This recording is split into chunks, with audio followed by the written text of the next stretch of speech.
ગઈકાલે ગોધરા સિટીમાં B division police station વિસ્તારમાં અમુક યુવાનોને પોલીસ સાથે જે ઘર્ષણની ઘટના બની અને પોલીસ ચોકી ઉપર જે દરવાજો પણ તોડ્યો, આ જે ઘટના બની છે એના અનુસંધાનમાં જ આજની આ શાંતિ સમિતિની બેઠક રાખવામાં આવી હતી.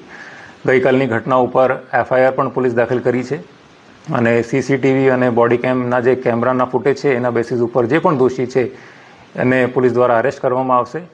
હું એ પણ મેસેજ તમામને આપવા માગું છું કે જે એમાં નિર્દોષ છે એમને કોઈપણ રીતે હેરાન કરવામાં આવે નહીં. ઓનલી ઇલેક્ટ્રોનિક એવિડન્સના બેસિસ ઉપર જ પોલીસ સખતમાં સખત કાર્યવાહી કરશે. આજની આ શાંતિ સમિતિની બેઠકમાં હિન્દુ અને મુસ્લિમ સમાજના અગ્રણીઓ આગેવાનો જોડાયા હતા.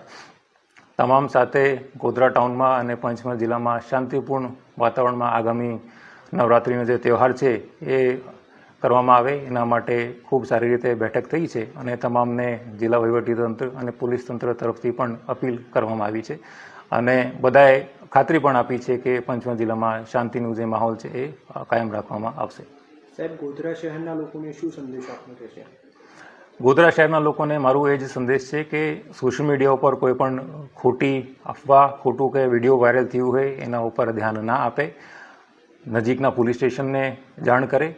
તમારા મનમાં કોઈ એવું વિષય છે તો જે સ્થાનિક મહોલ્લાની શાંતિ સમિતિ છે એને સંપર્ક કરે, લોકલ થાણાને સંપર્ક કરે અને તમે જિલ્લા પોલીસ વડા અને ડાયરેક્ટલી મને પણ મળી શકો છો.